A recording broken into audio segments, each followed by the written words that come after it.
4 बार से ओवैसी सांसद हैं, उन्हें हराने के लिए भाजपा कटिबद्ध है और भाजपा कैंडिडेट खोज रही थी, मिल ही गया। ओवैसी को इस बार सदन में नहीं जाने देंगे, ऐसी प्रतिबद्धता है।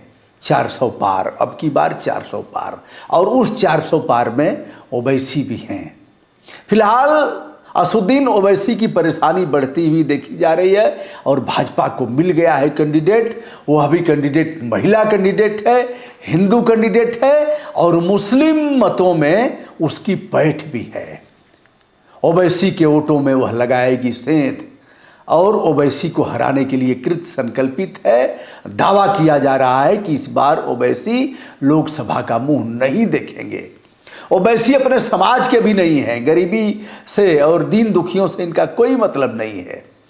अब हम बताते हैं वह प्रत्याशी कौन सा है जो पीएम नरेंद्र मोदी की खासी पसंद का है।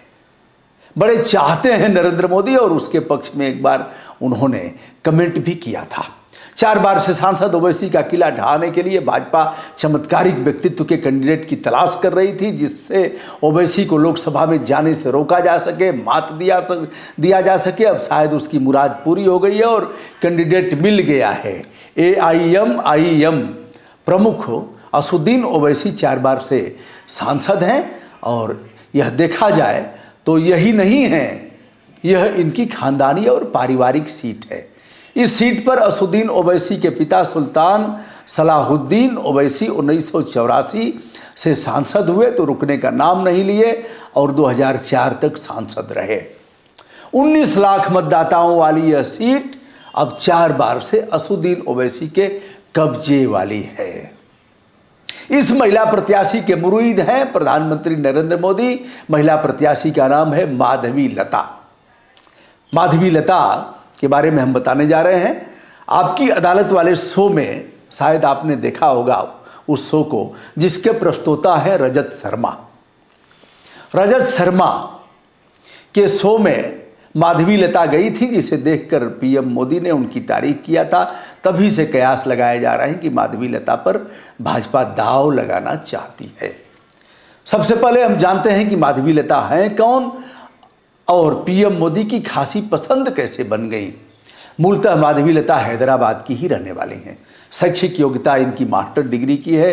अच्छी नृत्यांगना है और बहुत खूबसूरत पेंटिंग भी बनाती हैं, यानी नृत्य कला में माहिर हैं। संगीत के प्रति इनकी रुझान है और डेंटिंग पेंटिंग सब है इनका।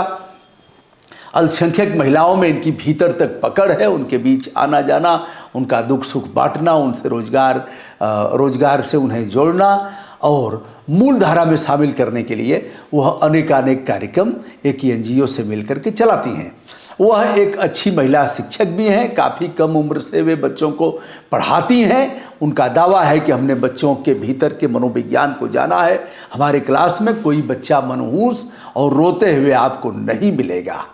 उनका मानना है माधवी लता का कि मारना पीटना, बच्चों को प्रताड़ित करना और इस प्रकार की यातनाएं देकर के बच्चों में शिक्षा के गुर प्रविष्ट नहीं किए जा सकते। इसके लिए आवश्यकता इस बात की है कि उनके मन के भीतर की बात को जानें, उनके पारिवारिक पृष्ठभूमि को समझें, देखें और फिर उसके अनुसार मनोवैज्ञानिक आधार पर उन्हें ट्रीट करें। जैसा कि तारे ज़मीन पर आमिर खान की फिल्म में आपने देखा है। देखा जाए तो हैदराबाद में कुल 7 विधानसभा की सीटें हैं। उनमें से मात्र 1 सीट गोसामहल से भाजपा को विजयश्री मिल पाई है और भाजपा ने अपना कैंडिडेट वहां जिताया है, जिसका नाम है केटी राजा सिंह। 7 में 1। शेष अन्य 6 सीटों पर असदुद्दीन ओवैसी की पार्टी का ही कब्जा है और 4 बार से ओवैसी सांसद हैं। असदुद्दीन ओवैसी की लोकसभा पर बरसों से भाजपा मंथन कर रही है। सर्वेक्षण करने के बाद माधवी लता का नाम भाजपा के जेहन में आया।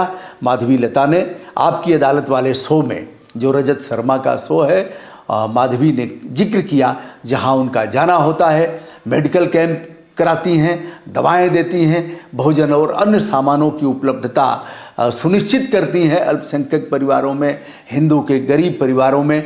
तो भाजपा की अंदरूनी समझ यह हो सकती है कि यदि 5 किलो राशन का प्रभाव इतना हो सकता है कि कोरोना काल में जो वितरण हुआ आज तक उसे लगातार चलाया जा रहा है, उस राशन का यह प्रभाव हो सकता है कि लोग केवल विचार ही नहीं किए बल्कि वोट भी दे करके उसे साकार किए। तो क्या अल्पसंख्यक और ऐसी महिलाओं में, गरीब तबके के महिलाओं में मौलिक सुविधाओं को प्राप्त कराना, उन्हें दवाएं देना, उनके दुख सुख में भाग लेना, उन्हें भोजन, कपड़े और अन्य मौलिक सुविधाओं की व्यवस्था कराना, कापी किताब उनके बच्चों को देना, क्या वह लोग इसे नज़रअंदाज कर देंगे? माधवी खुद दावा करती हैं कि मुस्लिम वर्ग हमें न केवल पसंद करेंगे बल्कि वह वोट भी देंगे। हैदराबाद की राजनीति इतनी सेकुलर है कि बेचारे मुसलमान भी उतने ही गरीब हैं जितने हिंदू। माधवी का कहना है कि वहां गरीबी चरम पर है। उन्होंने यह भी दावा किया कि लाखों वोटों से इस बार हम हराएंगे असुद्दीन ओवैसी को और इनकी पोल खोल करके रख देंगे। यदि देखा जाए तो असुद्दीन ओवैसी का इस सीट पर खानदानी कब्जा बना हुआ है और कुल मतदाताओं की संख्या 19,57,913 है और महिला मतदाताओं की संख्या 9,45,277 बताई जाती है। दोस्तों, यह रहा असुद्दीन ओवैसी के हैदराबाद वाली सीट का। वहाँ से सांसद जरूर हैं लेकिन उनकी बात भारत सहित विदेशों में भी सुनी जाती है। ऑल इंडिया मजलिस ए इत्तेहादुल मुस्लिमीन संगठन बहुत पुराना है जिसे ओवैसी परिवार का ही जिस पर लगातार कब्जा रहा है। 1957 में इसे राजनीतिक पार्टी के रूप में घोषित किया गया। भारतीय जनता पार्टी को माधवी लता के रूप में कैंडिडेट मिल गया है। भाजपा वहां पूरा जोर लगाना चाहेगी। देखना बाकी है कि इस चुनाव का परिणाम क्या होता है। असुद्दीन ओवैसी से लड़ेगी महिला कैंडिडेट।